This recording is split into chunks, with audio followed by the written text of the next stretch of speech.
இதுதாங்க எல்ஜியோடைய 1.5 ton 5 star AC. So இந்த ஏசியை வந்து நான் ஆல்மோஸ்ட் ஒரு 3 மந்த்ஸ்க்கு மேலே யூஸ் பண்ணிட்டு இருக்கேன். அண்ட் ஒரு சர்வீஸும் கம்ப்ளீட் பண்ணியாச்சு. ஸோ இப்போ இந்த ஏசி வந்து என்னோட யூசேஜுக்கு எப்படி இருக்கு. அண்ட் இப்போ பார்த்தீங்கன்னா நம்மளுக்கு சம்மர் சீசன் ஸ்டார்ட் ஆயிடுச்சு. ஸோ நிறைய பேர் ஏசி வாங்கலான்ற பிளான்ல இருப்பீங்க. ஸோ இந்த எல்ஜியோடைய 1.5 டன் ஏசி உங்களுக்கு சூட்டபிளா இருக்குமா இல்லையா, ஸோ இதோட கூலிங் பெர்ஃபார்மன்ஸ் எந்த அளவுக்கு இருக்கு அண்ட் பவர் கன்சப்ஷன் எப்படி இருக்குன்னு எல்லாமே இந்த வீடியோவில் நான் உங்ககிட்ட டீட்டெயிலாக ஷேர் பண்ண போறேன். அண்ட் இது மட்டும் இல்லாமல் நிறைய பேர் ஏசி வாங்கணும்னா நம்ம 3 ஸ்டார் ஏசி வாங்கலாமா இல்லை 5 ஸ்டார் வாங்கலாமான்னு ஒரு கன்ஃபியூஷன் இருக்கும். ஸோ அதுவும் நான் இந்த வீடியோவில் ஷார்ட் அண்ட் சிம்பிளாக எக்ஸ்பிளைன் பண்ண போகிறேன். ஸோ இப்போ தான் நம்ம சேனலுக்கு நீங்கள் ஃபஸ்ட் டைமாக வரீங்கன்னா மறக்காம நம்ம சேனலை சப்ஸ்கிரைப் பண்ணி அண்ட் அந்த பெல் ஐக்கான் ப்ரெஸ் பண்ணிக்கோங்க. ஸோ இப்போ வாங்க நம்ம ஆரம்பிக்கலாம். ஸோ ஃபஸ்ட்டு இந்த ஏசி வாங்குறதுக்கு முன்னாடி எனக்கு ஏகப்பட்ட ஆப்ஷன்ஸ் இருந்தது. ஸோ நான் நல்லா ரிசர்ச் பண்ணி என்னோட தேவைக்கு ஏற்ற மாதிரி இந்த எல்ஜி 1.5 டன் ஏசி தான் எனக்கு சூட்டபிளாக இருந்தது. ஸோ அதனால தான் இந்த ஏசியை நான் சூஸ் பண்ணேன். அண்ட் இந்த ஏசியை சூஸ் பண்ணதுக்கு இன்னொரு ரீசன் பார்த்தீங்கன்னா இதோட ஃபீச்சர்ஸ் தான். அப்படின்னா ப்ரோ இதில் ஃபீச்சர்ஸ் கொடுத்துருக்காங்க அப்படின்னு கேட்டிங்கன்னா, ஸோ அதுதான் இப்போ நான் லைன் பை லைனாக உங்களுக்கு சொல்கிறேன். ஸோ ஃபஸ்ட்டு இந்த ஏசி பார்த்தீங்கன்னா இது ஒரு டியூவல் இன்வெர்டர் ஏசி. டியூவல் இன்வெர்டர்னா என்னன்னு கேட்டிங்கன்னா, இப்போ ஜென்ரலாக இந்த இன்வெர்டர் ஏசியில் பார்த்தீங்கன்னா நம்மளுக்கு ஒரு ரோட்டார் இருக்கும். இதுவே டியூவல் இன்வெர்டர் ஏசியில் பார்த்தீங்கன்னா நம்மளுக்கு 2 ரோட்டார் இருக்கும். ஸோ இந்த 2 ரோட்டார் இருக்கிறதால கூலிங் வந்து நம்மளுக்கு ஃபாஸ்டராக இருக்கும் அண்ட் ஸ்லைட்லி பவர் எஃபிஷியண்டாக இருக்கும். ஸோ இதுதான் இந்த டியூவல் இன்வெர்டரோட மெயின் அட்வான்டேஜ்னே சொல்லலாம். ஸோ நெக்ஸ்ட் நம்மளுக்கு இதில் 6-in-1 கன்வெர்டபிள் மோடுன்னு ஒன்று கொடுத்துருக்காங்க. ஸோ இது என்னன்னு பார்த்தோன்னா, ஜென்ரலி நம்ம ஏசி வந்து இப்போ 1.5 டன் ஏசியாக இருந்தால் ஸோ இதை வந்து நம்மளால் 1.25 டன்னு 1 டன்னு 1/2 டன் மாதிரி கூட நம்மளால் இதோட கூலிங் கெப்பாசிட்டியை வந்து நம்மளால் அட்ஜஸ்ட் பண்ணிக்க முடியும். ஸோ இது உங்களுக்கு சிம்பிளாக புரிகிற மாதிரி சொல்லணும்னா நம்ம ஃபேன் ரெகுலேட்டர் மாதிரி சொல்லலாம். அதே மாதிரி ஆக்ட் ஆகாது. ஸோ உங்களுக்கு சிம்பிளாக புரியறதுக்காக நான் சொல்கிறேன். ஸோ ஃபேன் ரெகுலேட்டரில் நம்ம அந்த கூலிங் அந்த ஃபேனோட ஸ்பீடை கண்ட்ரோல் பண்ணுற மாதிரி நம்ம இதோட ஸ்பீடை கண்ட்ரோல் பண்ண முடியும். ஸோ நீங்கள் அந்த கூலிங் வந்து கம்மி பண்ணி அட்ஜஸ்ட் பண்ணுறது மூலிமா உங்களுக்கு ஓவராலாக பார்த்தீங்கன்னா அந்த எலக்ட்ரிசிட்டி கன்சப்ஷன் கொஞ்சம் கம்மியாக இருக்கும்.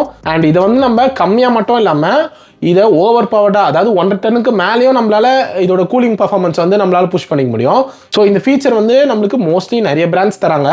ஸோ எல்ஜியும் இதில் கொடுத்துருக்காங்கன்னு தான் நான் இங்கே மென்ஷன் பண்ணுறேன். ஸோ நெக்ஸ்ட் நம்ம இதோட ரிமோட் பொறுத்த வரைக்கும், ஸோ ரிமோட்டோட குவாலிட்டி பார்த்தீங்கன்னா நம்மளுக்கு இங்கே குவாலிட்டி வைஸ் நல்லா தான் பண்ணியிருக்காங்க. அண்ட் இந்த ரிமோட்லேயும் நம்மளுக்கு ஏகப்பட்ட ஃபங்க்ஷனாலிட்டிஸ் இருக்குது. ஸோ ஒன்றா என்ன கொடுத்துருக்காங்கன்னு இப்போ நம்ம பார்ப்போம். ஸோ ஃபஸ்ட்டு நம்மளுக்கு இதில் கம்ஃபர்ட் ஏர்ன்ற பட்டன் கொடுத்துருக்காங்க. இது எதுக்குன்னு பார்த்தோன்னா ஏசியோட ஸ்விங்கு, அதாவது அந்த பிளேடு வந்து லோவர்ஸ்ன்னு சொல்லுவாங்க. அந்த லோவர்ஸை பார்த்தீங்கன்னா நம்ம ஒரு கிளிக் பண்ணுறது மூலமா டோட்டலாக அப்வர்ட் டைரக்ஷனில் அண்ட் இன்னொரு பட்டன் ப்ரெஸ் பண்ணோம்னா டோட்டலாக டவுன்வர்ட் டைரக்ஷனில் ஏர் ஃப்ளோ இருக்கும். அண்ட் இதுக்கு பக்கத்திலே பார்த்தீங்கன்னா நம்மளுக்கு பவர் பட்டனும் கொடுத்துருக்காங்க. நெக்ஸ்ட் வந்து நம்மளுக்கு இங்கே லைட் ஆஃப்னு ஒரு மோட் இருக்குது. ஸோ இது என்னன்னு பார்த்தோன்னா, இப்போ நம்மளுக்கு ஏசியில் நம்பர்ஸ் தெரியுது பார்த்தீங்கன்னா, இங்கே அந்த நம்பர்ஸ் தெரியுதுல்ல. ஸோ அந்த நம்பர் பார்த்தீங்கன்னா நம்ம வேணும்னா டர்ன் ஆஃப் பண்ணிக்கலாம், இல்லை டர்ன் ஆன் பண்ணிக்கலாம். இல்லை இப்போ வந்து அந்த சவுண்டும் கொஞ்சம் அநாயங்காக இருக்குது உங்களுக்கு நைட்டு தூங்கும் போது அப்படின்னாலுமே இதை வந்து 3 செகண்ட்ஸ் லாங் ப்ரெஸ் பண்ணுறது மூலிமா அந்த சவுண்டையும் நீங்கள் ஆஃப் பண்ணிக்க முடியும். நெக்ஸ்ட்டு கீழே வந்து நம்மளுக்கு மோடுன்னு ஒரு பட்டன் இருக்குது. இந்த பட்டன் பார்த்தீங்கன்னா ஜென்ரலி ரெயின் சீசனில் யூஸ் பண்ணுறதுக்கு அந்த மான்சூன் மோடு, ஸோ அதை சேஞ்ச் பண்ணிக்கலாம். இன்னொரு ப்ரெஸ் பண்ணுறது மூலிமா நம்ம ஃபேன் மோடுக்கும் ஸ்விட்ச் பண்ணிக்கலாம். அண்ட் அதுக்கு பக்கத்தில் பார்த்தீங்கன்னா நம்மளுக்கு டெம்பரேச்சர் இன்க்ரீஸ் ஆர் டிக்ரீஸ் பண்ணுறதுக்கும் ஆப்ஷன் கொடுத்துருக்காங்க. அண்ட் இந்த டெம்பரேச்சர் பக்கத்திலே பார்த்தீங்கன்னா நம்மளுக்கு ஃபேன் ஸ்பீட் அட்ஜஸ்ட் பண்ணுறதுக்கும் ஆப்ஷன் இருக்குது. ஸோ அந்த ப்ளோ எந்த அளவுக்கு இருக்கணும்னு நம்ம அட்ஜஸ்ட் பண்ணிக்க முடியும். அண்ட் நெக்ஸ்ட் இப்போ நான் 6-in-1 கன்வெர்டபிள் மோட் சொன்னல, ஸோ அதை எனேபிள் பண்ணுறதுக்கு இந்த 6-in-1 AC+4, ஸோ இந்த பட்டன் ப்ரெஸ் பண்ணுறது மூலமா நீங்கள் எனேபிள் பண்ணிக்கலாம். ஸோ ஃபஸ்ட்டு நீங்கள் இது 1 ப்ரெஸ் பண்ணுறது மூலிமா ஏசி வந்து ஆட்டோமேட்டிக் மோட், அதாவது ரூம் டெம்பரேச்சருக்கு ஏற்ற மாதிரி ஏசி வந்து கூலிங்கை வந்து அட்ஜஸ்ட் பண்ணிக்கும். ஸோ அந்த மோடு ஃபஸ்ட்டு கொடுத்துருக்காங்க. ஸோ திரும்பி நெக்ஸ்ட்டு ஒரு ப்ரெஸ் பண்ணிங்கன்னா ஏசி வந்து 80%, அதாவது நான் அந்த 1.25 டன் அந்த மாதிரி ஞாபகம் வச்சுக்கோங்க. ஸோ அந்த அளவுக்கு இதை நம்ம அட்ஜஸ்ட் பண்ணிக்க முடியும். திரும்பி 60% கொடுத்துருக்காங்க அண்ட் 40%. ஸோ இதை வந்து நம்ம கம்மி பண்ண ஓவராலாக எலக்ட்ரிசிட்டி கன்சப்ஷன் வந்து கம்மியாக இருக்கும். இப்போ நீங்கள் ஜென்ரலாக ஒருத்தர் 2 பேர் தான் ரூமில் இருக்கீங்கன்னா நீங்கள் 40 or 60% வச்சாலே உங்களுக்கு மச் எஃபிஷியண்டாக இருக்கும். அண்ட் நெக்ஸ்ட் நம்மளுக்கு இது பக்கத்தில் விராட் மோடுன்னு ஒன்று கொடுத்துருக்காங்க. இதுதான் நான் சொன்ன ஏசியை வந்து ஓவர் பவர்ட், அதாவது 1.25 டன் அளவுக்கான பவரில் இதை நம்ம புஷ் பண்ணிக்க முடியும்னு. ஸோ இந்த மோடு எனேபிள் பண்ணும்போது பார்த்தீங்கன்னா நம்மளுக்கு ஃபேன் நாய்ஸ் வந்து கொஞ்சம் ஜாஸ்தியாக இருக்குது. அண்ட் இந்த மோடு யூஸ் பண்ணும்போது நம்ம முன்னே சொன்ன மாதிரி பவர் கன்சப்ஷனும் கொஞ்சம் அதிகமாக இருக்கும். ஸோ அதுவும் பார்த்துக்கோங்க. அண்ட் திரும்பி இதை இன்னொரு ப்ரெஸ் பண்ணிங்கன்னா டயட் மோடுன்னு ஒரு ஆப்ஷன் இருக்குது. ஸோ இது பார்த்தீங்கன்னா டோட்டலாக இந்த விராட் மோடுக்கு ஆப்போசிட்னே சொல்லலாம். ஸோ இந்த மோடில் வச்சு நீங்கள் யூஸ் பண்ணும்போது பார்த்தீங்கன்னா ஓவராலாக பவர் கன்சப்ஷன் வந்து கம்மியாக தான் கன்சியூம் பண்ணணும்னு எல்ஜி சொல்கிறாங்க. ஸோ அதுக்கேற்ற மாதிரி கூலிங் வந்து கொஞ்சம் நம்மளுக்கு டீசெண்டாக தான் இருக்கும் இந்த மோடில் நீங்கள் யூஸ் பண்ணும்போது. நெக்ஸ்ட் ஸ்விங்கு பொறுத்த வரைக்கும் இங்கே நம்மளுக்கு 2 பட்டன் கொடுத்துருக்காங்க.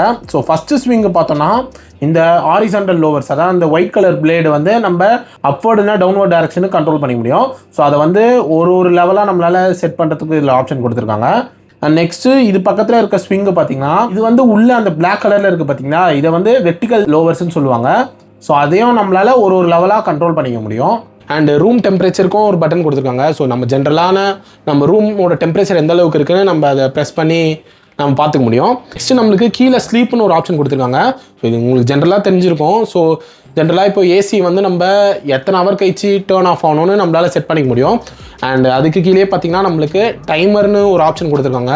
ஸோ இது வந்து நீங்கள் எத்தனை மணிக்கு ஏசி டேர்ன் ஆன் ஆகணும் இல்லை எத்தனை மணிக்கு டேர்ன் ஆஃப் ஆகணும்னு நீங்கள் செட் பண்ணிக்க முடியும்.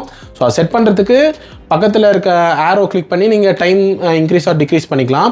அது கொடுத்துட்டு செட்டுன்னு கொடுத்தீங்கன்னா ஆட்டோமேட்டிக்காக அந்த டைமர் வந்து நம்மளுக்கு எனேபிள் ஆகிடும். அண்ட் அதுக்கு மேலேயே பார்த்தீங்கன்னா நம்மளுக்கு ஃபங்க்ஷனல்னு ஒரு பட்டன் கொடுத்துருக்காங்க. ஸோ இதை வந்து நம்ம ப்ரெஸ் பண்ணுறது மூலிமா ஏசி உள்ளே இருக்க மாய்ஸ்சர் வந்து ஆட்டோமேட்டிக்காக க்ளீன் பண்ணிக்கும். ஸோ இதெல்லாம் தான் இந்த ரிமோட்டில் இருக்க ஃபங்க்ஷனாலிட்டிஸு. ஸோ ஃபீச்சர்ஸ் ஃபங்க்ஷனாலிட்டிஸ்லாம் விடு ப்ரோ, நான் வந்து ஏசி வாங்கினா கூலிங்காக தான் வாங்குவேன். ஸோ கூலிங் பர்ஃபார்மன்ஸ் எப்படி இருக்குது அதை சொல்லு அப்படின்னு கேட்டிங்கன்னா, ஸோ கூலிங் பர்ஃபார்மன்ஸ் பொறுத்த வரைக்கும் நான் ஜென்ரலாக பார்த்தீங்கன்னா 20 டிகிரி இல்லைனா 24 டிகிரி அதுக்குள்ளேயே தான் நான் மோஸ்ட்லி செட் பண்ணுவேன். ஸோ ஒரு 10 மினிட்ஸ்க்குள்ளேயே நம்மளுக்கு பார்த்தீங்கன்னா ரூம் வந்து டோட்டலி கூல் ஆகிடும். என் ரூம் பார்த்தீங்கன்னா கொஞ்சம் சின்னதாக தான் இருக்கும். ஸோ இது வந்து 100 ஸ்கொயர் ஃபீட் ரூம் தான். ஸோ இந்த சின்ன ரூமுக்கு எதுக்கு ப்ரோ 1.5 டன் ஏசி அப்படின்னு கேட்டிங்கன்னா, ஸோ நான் வந்து சம்டைம்ஸ் பார்த்தீங்கன்னா இந்த லிவிங் ரூமையும் சேர்ந்து சம்டைம்ஸ் கூல் பண்ணணுன்றதுக்காக தான் பார்த்தீங்கன்னா இந்த 1.5 டன் ஏசி இங்கே நான் வாங்கினேன். ஸோ இங்கே தான் மோஸ்ட்லி பார்த்தீங்கன்னா நான் வந்து வீடியோஸ்லாம் ரெக்கார்ட் பண்ணுவேன்.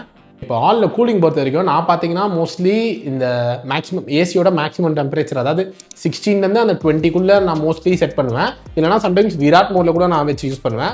ஸோ அப்படி யூஸ் பண்ணும்போது பார்த்தீங்கன்னா எனக்கு ஹாலில் வந்து ஓரளவுக்கு ஃப்ளோ நல்லாவே இருக்குன்னே சொல்லலாம். ஸோ நான் வந்து இந்த பாத்ரூம் கதவு அண்ட் கிச்சன்லாம் க்ளோஸ் பண்ணிட்டு தான் யூஸ் பண்ணுவேன். ஸோ அப்படி யூஸ் பண்ணும்போது எனக்கு கூலிங் வந்து ஓரளவுக்கு நல்லாவே இருக்குது. ஸோ 2 ஏசி வாங்குறதுக்கு பதிலாக ஒரே ஏசியில் வேலையை முடிச்சாச்சு. பட் வந்து கூலிங் வந்து நீங்கள் ஆல்லையும் சேர்த்து சம்டைம்ஸ் யூஸ் பண்ணுவீங்க. உங்களுக்கு என்னதான் சின்ன வீடாகவே இருந்தாலுமே அந்த கூலிங் வந்து நீங்கள் ரொம்ப எதிர்பார்க்காதீங்க. ஸோ ரூமில் இருக்க கூலிங் பார்த்தீங்கன்னா ஆலில் வந்து சஸ்டெயின் ஆகாது. ஸோ அதுவும் நீங்கள் கொஞ்சம் நோட் பண்ணிக்கோங்க இன்கேஸ் இப்போ இந்த மாதிரி நீங்கள் யூஸ் பண்ணீங்க அப்படின்னா. ஸோ நெக்ஸ்ட்டு நான் இந்த ஏசியை பார்த்தீங்கன்னா ஃப்ளிப்கார்ட்டில் தான் வாங்கினேன். ஸோ ஃப்ளிப்கார்ட்டில் வந்து நான் அரௌண்ட் ஒரு 37,000 கிட்ட நான் இந்த ஏசிக்கு ஸ்பெண்ட் பண்ணேன். பட் ஆஃப்லைன் ஸ்டோரெல்லாம் பார்த்தீங்கன்னா எனக்கு அரௌண்ட் ஒரு 43-44 கிட்ட வந்துச்சு. ஸோ அதனால் நான் ஃப்ளிப்கார்ட்டில் ஆஃபர் டைமில் வாங்கினதால எனக்கு இந்த ப்ரைஸ் கிடச்சிது. நெக்ஸ்ட் நம்ம இந்த ஏசியோட பாக்ஸ் கண்டென்ட்ஸ் பொறுத்த வரைக்கும் நம்மளுக்கு இன்டோர் அண்ட் அவுட்டோர் யூனிட் வந்துடும். அண்ட் நம்மளுக்கு 3 மீட்டர் காப்பர் வயரும் கொடுத்துருவாங்க. ஸோ நீங்கள் வந்து 3 மீட்டர் உங்களுக்கு வந்து அவுட்டோர் யூனிட் வந்து கொஞ்சம் பக்கத்தில் தான் வைக்க போகிறீங்க அப்படின்னா 3 மீட்டர் வந்து நம்மளுக்கு இதில் இம்பில்டாகவே வந்துடும். ஸோ அதுக்கு மேலேனா நீங்கள் எக்ஸ்ட்ரா பே பண்ணுற மாதிரி இருக்கும். ஸோ வரேன் அதை பற்றி நான் சொல்கிறேன். அண்ட் ரிமோட் அண்ட் எக்ஸ்ட்ரா ஒயர்ஸும் கொடுத்துருக்காங்க. நம்ம ஜென்ரலாக இன்ஸ்டாலேஷன் அப்போ உங்களுக்கு வந்து 3 மீட்டருக்குள்ளே உங்களுக்கு அவுட்டோர் யூனிட் உங்களால் செட் பண்ண முடியும்னா ஓகே. இல்லை உங்களுக்கு வந்து இப்போ நீங்கள் அதையும் தாண்டி உங்களுக்கு போகுதுன்னா பில்லை தீட்டிடுவாங்க. ஸோ ஃபஸ்ட்டு இதுக்கு இன்ஸ்டாலேஷன் பொறுத்த வரைக்கும் இனிஷியலாக 1500 கிட்ட பே பண்ணுற மாதிரி இருக்கும். ஸோ அதுக்கப்புறமா பார்த்தீங்கன்னா அந்த அவுட்டோரில் அந்த அவுட்டோர் யூனிட் வைக்கிறதுக்கான ஸ்டாண்டு எக்ஸ்ட்ரா காப்பர் பைப்புக்கு அதுக்கெல்லாம் காஸ்ட் நீங்கள் எக்ஸ்ட்ராவாக பே பண்ணுற மாதிரி இருக்கும். ஸோ இன்ஸ்டாலேஷன் அப்போ மட்டும் கொஞ்சம் ஜாக்கிரதையாக இருங்க. ஸோ வந்து எல்ஜி எனக்கு ஓகே இன்ஸ்டாலேஷன் ஃபைன் தான். பட் எனக்கு நான் ஒரு சாம்சங் ஏசி ஒன்று வாங்கியிருந்தேன். ஸோ எனக்கு அதில் வேறு லெவல் சம்பவம் பண்ணிட்டாங்க இன்ஸ்டாலேஷன் அப்போது. பயங்கரமான ஸ்கேம் பண்ண ட்ரை பண்ணாங்க. ஸோ அது கொஞ்சம் ஜாக்கிரதையாக இருங்க. ஸோ நீங்களும் இன்ஸ்டாலேஷன் அப்போது உங்களால் முடிஞ்சால் அந்த எக்ஸ்ட்ரா திங்ஸ் இப்போது எக்ஸ்ட்ரா காப்பர் பைப்பு இல்லைனா எக்ஸ்ட்ரா ஏதாவது ஒயர்ஸு இல்லைனா டேப் ஏதாவது சொன்னாங்கன்னா நீங்களே முடிஞ்சால் வாங்கி கொடுத்துருங்க. இப்போ ஏசி இன்ஸ்டால் பண்ண வரவங்ககிட்ட நீங்கள் வந்து இன்ஃபார்ம் பண்ணி நீங்களே வாங்கி கொடுத்துட்டீங்க அப்படின்னா உங்களுக்கு கொஞ்சம் நல்லாவே கொஞ்சம் இல்லை நல்லாவே உங்களுக்கு வந்து காஸ்ட் சேவ் ஆகும். ஸோ நான் அது எனக்கு ஒரு பயங்கரமான கதை நடந்தது. ஸோ அதை நான் கண்டிப்பாக அப்கமிங் வீடியோஸில் டீட்டெயிலாக நான் அதை பற்றி எக்ஸ்பிளைன் பண்ணுறேன். அண்ட் தென் இந்த ஏசியோட வாரண்டி பொறுத்த வரைக்கும் பார்த்தீங்கன்னா நம்மளுக்கு 1 இயர் காம்ப்ரஹென்சிவ் வாரண்டி தராங்க. அண்ட் 5 இயர்ஸ்க்கு பிசிபி வாரண்டி தராங்க. அண்ட் 10 இயர்ஸ்க்கு கம்ப்ரஸர் வாரண்டி தராங்க. ஸோ நம்மளுக்கு மோஸ்ட்டாக நிறைய பிராண்ட்ஸில் பார்த்தீங்கன்னா நம்மளுக்கு 5 இயர்ஸ் காம்ப்ரஹென்சிவ் வாரண்டி தராங்க. ஸோ இவங்களும் ஒரு 5 இயர்ஸ் காம்ப்ரஹென்சிவ் வாரண்டி ஃபியூச்சரில் இன்க்ரீஸ் பண்ணால் கண்டிப்பாக நிறைய பேருக்கு பெனிஃபிட்டாக இருக்கும். அண்ட் நெக்ஸ்ட்டு இப்போது இதோட பவர் கன்சப்ஷன் பற்றி பார்த்துடலாம். ஸோ நான் வாங்கினது பார்த்தீங்கன்னா 5 ஸ்டார் ஏசி தான். ஸோ 5 ஸ்டார் ஏசியில் எனக்கு லாஸ்ட்டு 2 மந்த்ஸ்க்கான கரண்ட் பில் என்ன வந்ததுன்னு கேட்டிங்கன்னா எனக்கு அரௌண்ட் 183 தாங்க வந்தது. ஸோ பார்க்கும் போது எனக்கே ஷாக்காக தான் இருந்தது. நான் 183 தான் வந்திருக்கேன் அப்படின்னு. ஸோ ஜென்ரலாக இந்த ஓல்டு ரூம்ஸ்க்கே பார்த்தீங்கன்னா மோஸ்ட்லி ஏசி இருக்கும். ஸோ அக்கேஷ்னலாக டிவி யூஸ் பண்ணுவேன். அண்டு அப்பப்போ ஃபேன் லைட்டு மட்டும் ஓடும். ஸோ அவ்வளோதான். ஸோ இந்த ஏசி வாங்குறதுக்கு முன்னாடி பார்த்தீங்கன்னா எனக்கு வந்து கரண்ட் பில்லு ₹1 கூட வராது. ஸோ அந்த 100 யூனிட்ஸ் ஃப்ரீன்றதால எனக்கு பெருசாக வராது. ஸோ இந்த ஏசி வாங்கினதுக்கு அப்புறமா எனக்கு பார்த்தீங்கன்னா அரௌண்ட் 200 கிட்ட வந்திருக்கு. ஸோ நான் வந்து ஜென்ரலி பார்த்தீங்கன்னா around 3 to 4 hours so maximum 3 hours தான் மோஸ்ட்லி யூஸ் பண்ணுவேன். ஸோ அதுக்கு வந்து இந்த அமௌண்ட் வந்தது எனக்கு கொஞ்சம் பெட்டராக இருக்க மாதிரி தான் ஃபீல் ஆச்சு. ஸோ வின்டர் சீசன்ன்றதால பார்த்தீங்கன்னா என்னால் அது எக்ஸாக்டாக எப்படி பர்ஃபார்ம் பண்ணுன்றதை என்னால் சொல்ல முடியல.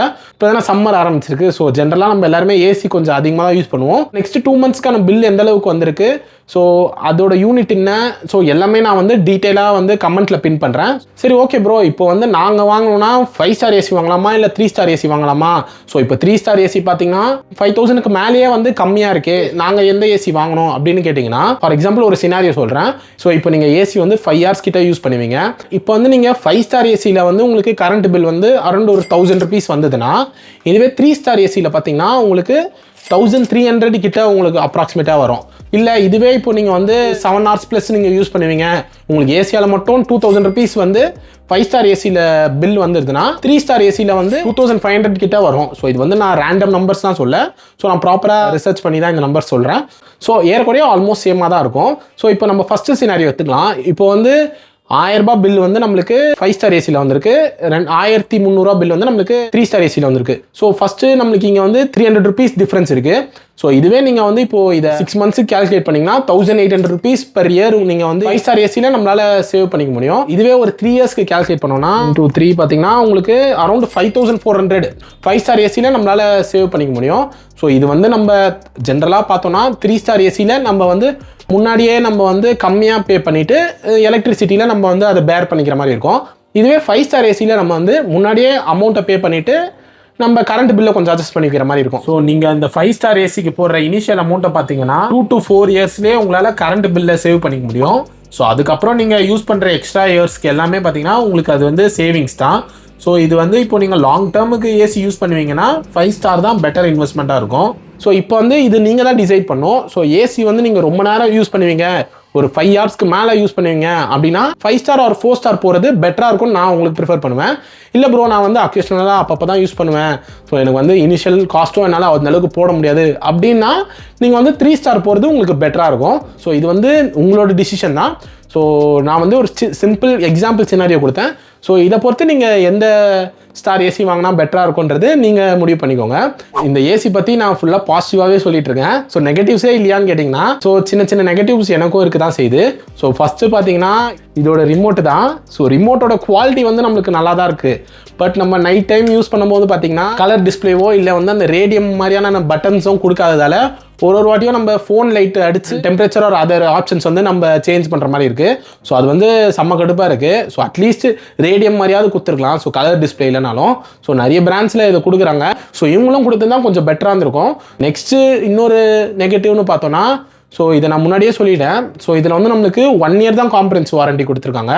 ஸோ இந்த பட்ஜெட்லேயே இருக்க சாம்சங்கு டைக்கின் கூட சம்டைம்ஸ் அவங்க அந்த ஆஃபருக்காக சம்டைம்ஸ் வந்து 5 years அந்த காம்ப்ரஹென்சிவ் வாரண்டி தராங்க. இவங்களும் அதை கொஞ்சம் 5 yearsஆக கொடுத்துருந்தா கொஞ்சம் பெட்டராக இருக்கும். ஸோ இந்த ரீசனுக்காகவே நான் இதை வாங்கலாமான்ற அளவுக்கு தாட் வந்துச்சு. ஸோ அதுவும் வந்து எனக்கு ஒரு சின்ன நெகட்டிவாக நான் பார்த்தேன். ஸோ மற்றபடி நம்மளுக்கு இதில் பிசிபிக்கெலாம் 5 years கொடுத்துட்டாங்க, கம்ப்ரெசருக்குலாம் 10 years கொடுத்துருக்காங்க. ஸோ அது பெருசாக இஷ்யூஸ் இல்லை. பட் மற்ற பிராண்ட்ஸ் ஏசி கம்பேர் பண்ணுறதோட இது ஒரு சின்ன நெகட்டிவ் தானே. ஸோ அவ்வளோதான், மற்றபடி எனக்கு பெருசாக நான் எந்த நெகட்டிவும் பார்க்கல. ஸோ இதெல்லாம் சின்ன சின்ன நெகட்டிவ் தான். ஸோ இதெல்லாம் தவிர்த்துட்டு நீங்கள் ஓவராலாக பார்க்கும்போது நம்மளுக்கு இதில் கூலிங் பர்ஃபார்மன்ஸ் வந்து நல்லாயிருக்கு. அண்ட் குவாலிட்டி அண்ட் ஃபீச்சர்ஸ் பொறுத்த வரைக்கும் நம்மளுக்கு நல்லாவே பண்ணியிருக்காங்க. அண்ட் சர்வீஸ் நெட்வொர்க் பொறுத்த வரைக்கும் இதில் நம்மளுக்கு நல்லா தான் இருக்குது. அண்ட் இதெல்லாம் வச்சு பார்க்கும்போது பார்த்தீங்கன்னா எனக்கு ஓவராலாக இந்த ஏசி வந்து ஒர்த்து மாதிரி தான் எனக்கு ஃபீல் ஆகுது.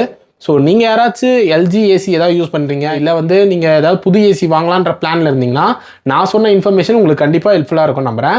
ஸோ அவ்வளோதான் கைஸ், வீடியோ பிடிச்சிருந்தா லைக் பண்ணுங்கள். உங்களுக்கு வேறு ஏதாவது ஒப்பீனியன் இருந்தாலும் கீழே கமெண்ட் பண்ணுங்கள். ஸோ கூடிய சீக்கிரம் நாங்கள் வந்து பார்க்குறேன். Bye guys.